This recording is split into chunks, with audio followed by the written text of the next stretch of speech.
Welcome back to our next edition of the CBB Review Studio podcast. I am Dan Siegel, joined back by my co-host Ben Anderson, and we continue our CBB rank countdown from 100 to 1 in the 100 days leading up to the start of the regular season in college basketball.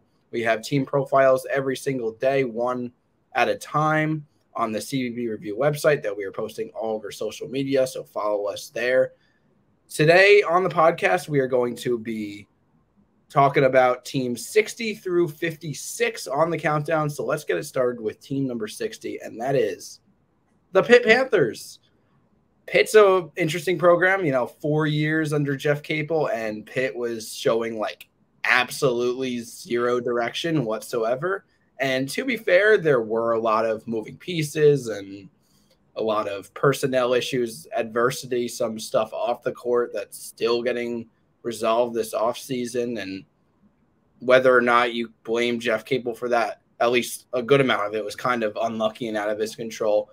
Either way, year 5 happens, and then all of a sudden they finally put it together. They make the tournament, they get into the first 4, they win that, and then they win the round of 64, lose in the round of 32, and all of a sudden now we're holding this Pitt program on a little bit of a different pedestal.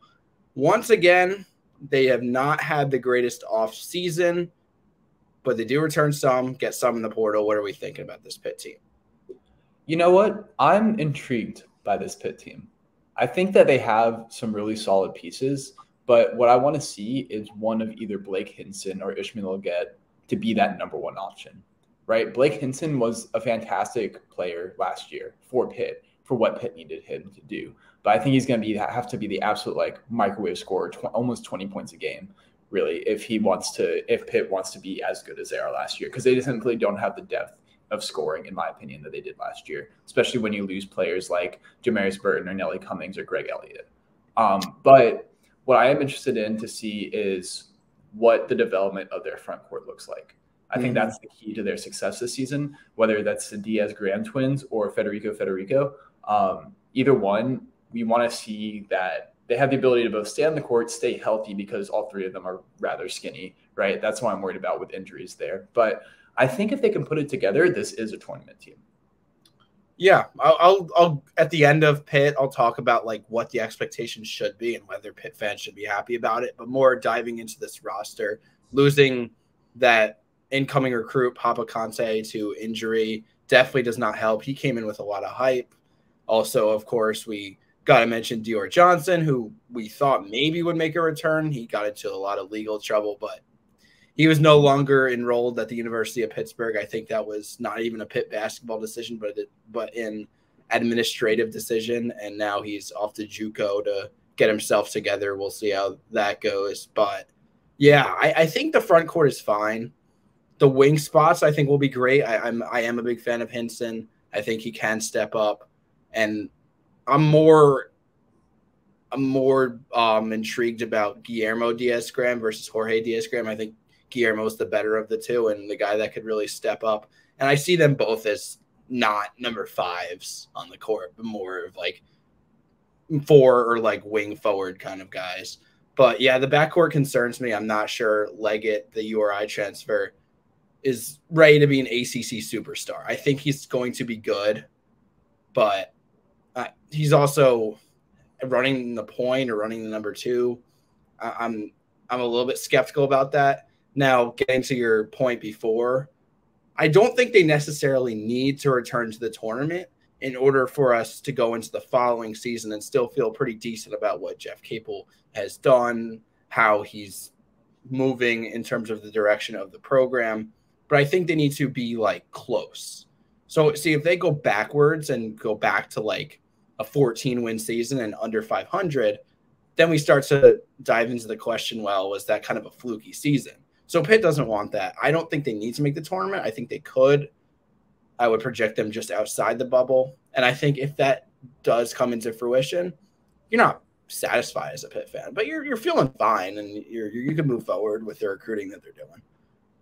So I think I agree with you, but what I would say is that this is not year 2 of Jeff Capel, right? This is year 6.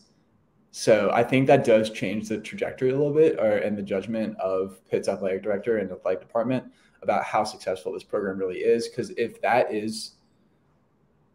if your expectation is an 11 seed and a win in the NCAA tournament, don't get us wrong, they did win. They went to the round of 32, but then that's it. And then you're back down to missing the tournament. I don't think that's necessarily the ceiling that Pitt wants to set for itself.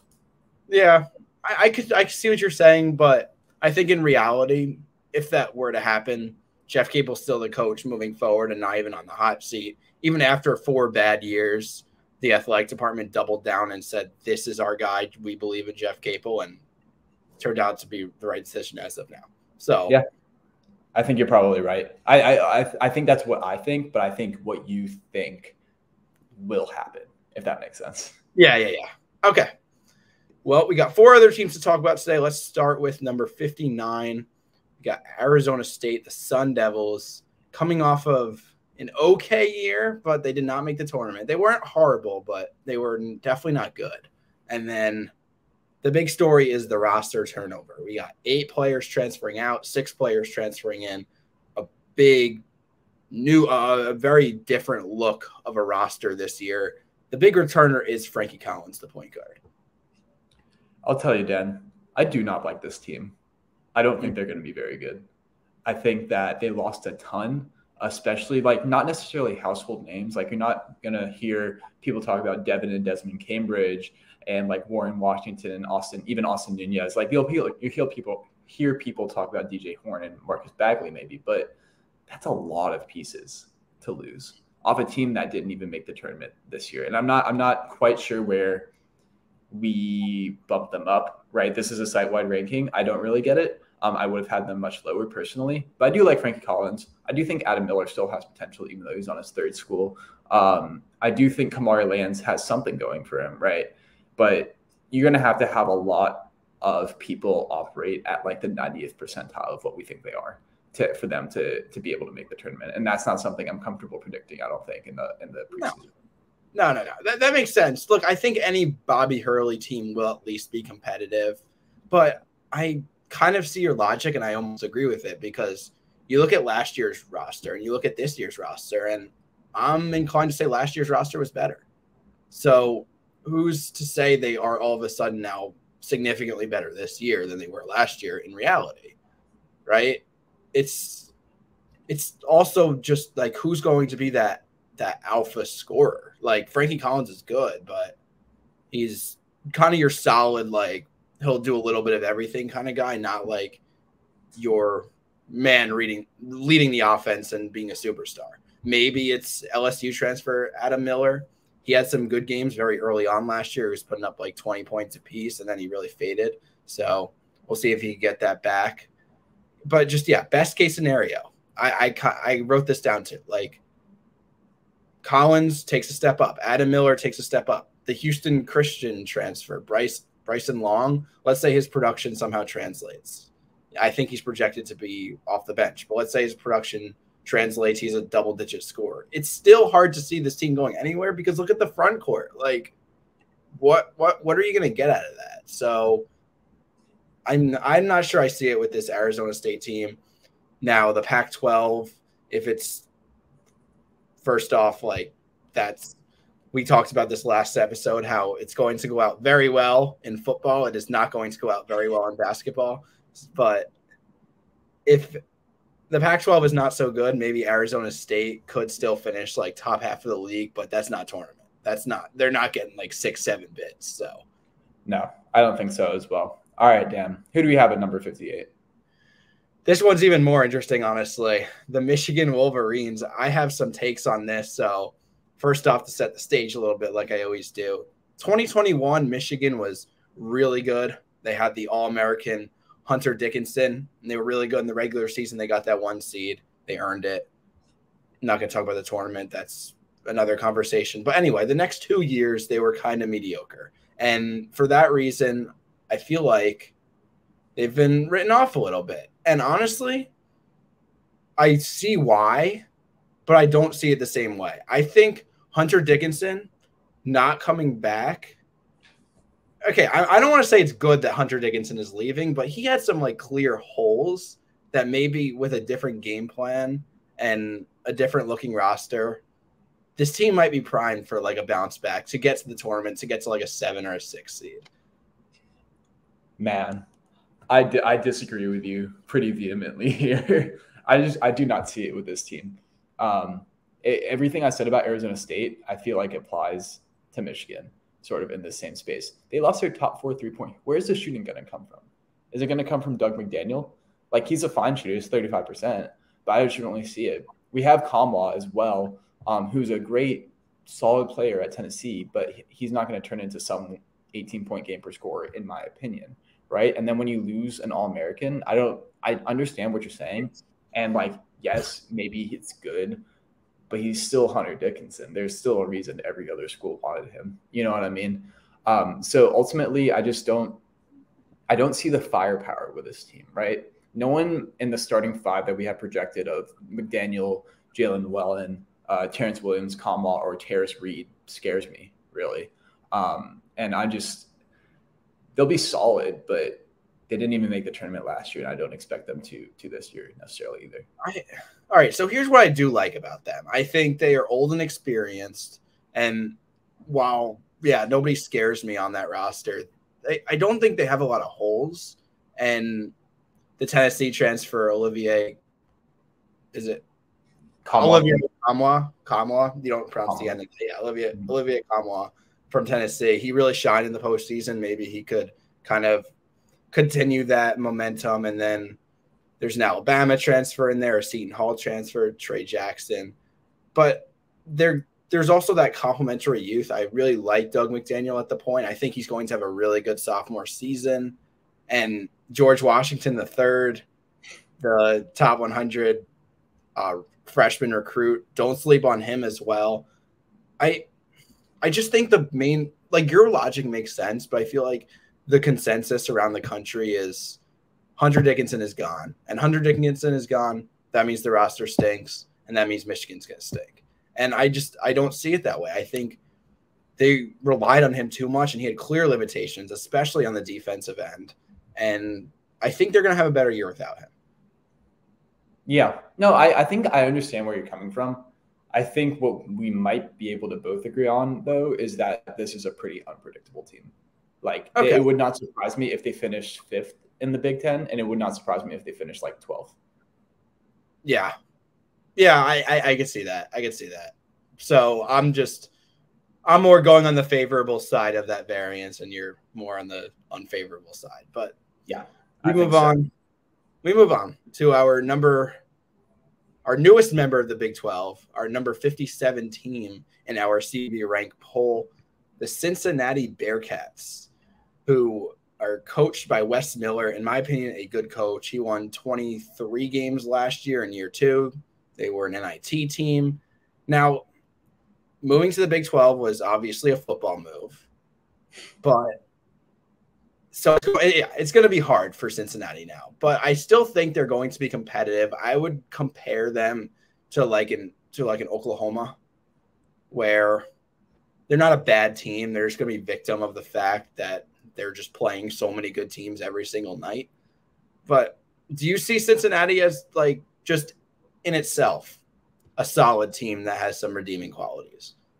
Yeah, I actually really like this team for what it is. And I think there is more potential for them to grow maybe in the future. First of all, we got to start off with Davion Thomas, right? Nicknamed Day Day. He comes in from junior college, Kilgore College, and really he's just here to score, right? And I'm excited to see how that might transfer into the junior college level and into the Big 12 level. Is it going to be 19 points a game? Probably not, right? But I'm interested to see what he brings to the table. We also have a couple of familiar names that are coming around here. CJ Frederick, man. Remember a couple of years ago when CJ Frederick was dropping like 18 a game at Iowa, just shooting the lights out? Didn't work out for him at Kentucky, but he's now back still in Appalachia. He's not really Appalachia, but he's close to his hometown, Cincinnati. So I'm really interested to see how he'll perform. Maybe one last ride in the college ranks. And then the last thing I want to point out here is a couple of freshman recruits that they have coming in, Jizzle James and Rayvon Griffith. I think they will provide a lot of spark off the bench, and I think at least one of them will perform really well. So I'm looking forward to seeing one of them break out, hopefully, for this Cincinnati team. Yeah, and especially moving into the Big 12, it's a very, very, very good sign they're recruiting like that for sure. I think you might be a little bit discouraged to see that you have a JUCO transfer pretty much running the team in Davion Thomas, and I could agree with that. But what I will say about Cincinnati, and you kind of alluded to this, but I'll kind of elaborate on it. They're just very deep. I could genuinely see like 10 to 11 capable options. So maybe you look at the Cincinnati team, and in November and December, they struggle to figure out their identity, and they drop a couple games maybe they shouldn't. But I think by the new year, by the time conference play really gets going, they'll have their rotation figured out. They'll be at their peak. And then all of a sudden now you're playing Big 12 games. Yeah. Well, maybe after all, it might not turn into such a good record at the end of the year, but I genuinely do believe this team is good things ahead of them. Yeah, absolutely. Oklahoma, I like your comp there. I mean, honestly, Oklahoma State could be thrown in that category as well. You could throw BYU in that category, where these are all good teams that are all going to finish like 8th in the Big 12, because how are you going to compete? Put them in the Pac-12. They're finishing like 3 or 4. Yeah, I'd agree with that. Okay. Our last team that we're going to talk about today, number 56, we have the Dayton Flyers. Man, I think it's really put up or shut up time for Anthony Grant. I think Dayton fans feel even more adamantly about that. And let's be fair here, because everybody likes to look at the fact that Anthony Grant has not made the tournament yet with Dayton. Well, he very much should have made the tournament in that COVID year, right? The year that got canceled due to COVID, the NCAA tournament did not happen, and Dayton was supposed to be a 1 seed with Obi Toppin. So let's be fair there, but at the same time, that's 1 year. And the rest of them, Anthony Grant has not really done what Dayton fans would expect out of a Dayton head coach. And now you have your superstar in Daron Holmes coming back for year 3. You got to do something. And I'm not sure that they are leaps and bounds above the rest of the A-10, but if Anthony Grant wants to cement himself in Dayton, Ohio, he needs to prove that we're wrong, or that at least I'm wrong, and that he is a significant step above the rest of the A-10. Yeah, I think you're completely on the nose here. I'm not convinced this team is better than last year's team. And it was a bad A-10 last year. Dan, you know all about it, right? Do you think the A-10 is going to be better this year? I think it's going to probably be a little bit better. Yeah, I'd say they'd be better, because I think teams like Loyola Chicago and like St. Louis, St. Bonaventure, they'll take steps up. Those were worst case scenarios, I feel like, for all of them.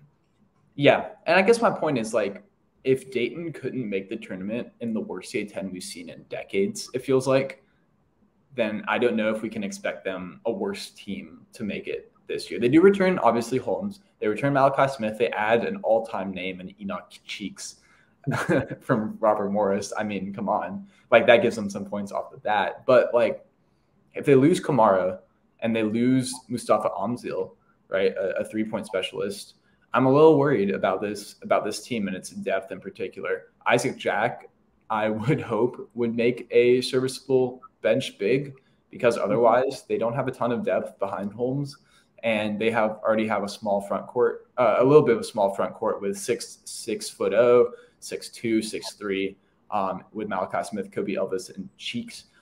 So just, I don't know. I'm not really swayed by this Dayton team. I do think they can win the A-10. Don't get me wrong. But are they going to win a game in the NCAA tournament? I don't know. Yeah, and if they win the A-10, it could be a product of the A-10 just being bad. Like last year, they were the best team in the A-10 in the regular season. They didn't build an at-large resume, which I don't think they have the non-conference schedule or the conference schedule to build an at-large resume this year. And then they just lose to VCU in the conference finals and their season's over. So that it's unfortunate, but that's where we are with the A-10 right now. And I'm a little higher on Dayton though. Like, I think their formula is going to work as long as Holmes is healthy. If Daron Holmes gets hurt, they're screwed. But they have solid, capable pieces 1 through 4. They got, my projection was Malachi Smith at the 1, Kobe Elvis at the 2, Enoch Cheeks at the 3, Kobe Brea at the 4. Yes, a little small, but you'll deal with that. And I think Holmes has just proven that he's capable of dominating the A-10 night in and night out. You can know what the game plan is, and he's still going to dominate. Plus, it's not like they're Zach Edey Purdue. They're a little more balanced than Zach Edey Purdue. It's not like they're just feeding Holmes every single possession. And but the size is a concern. I think Dayton just they have to do it this year. They have to. Okay, then I guess one last question before we wrap things up. Right now, does Dayton make the tournament? So yes, because let's say I'm projecting the tournament bracket right now. I have Dayton projected to win the A-10. I just don't think they're set. Like, let's consider that the A-10 is such a bad league, and the expectations of Dayton fans, they're not separated enough compared to what they should be. Like, I would put their chances well below 50%. I think VCU could get there. I think St. Louis could get there. So you're saying it's somebody? There's too many teams, and it's going to be a one-bid league. A plurality as opposed to a majority in terms of likeliness. Yeah. But Dayton is number 1. They're just 1A. Yeah. No. Yeah. Like 4 teams are 1A, or 4 teams are 1, but they're 1A, 1B, 1C, 1D. Yeah, I got you. I think that's a fair take. All right, want to bring us home? Yeah. So that will do it for today's edition of the CBB Review Studio podcast. Thanks for watching and listening. Be sure to subscribe to our channel here on YouTube, or if you have found us on our audio platforms, which includes Apple, Spotify, and Google, and more. Leave us a review. We would appreciate that as well. Once again, thanks for watching. Thanks for listening, and take care.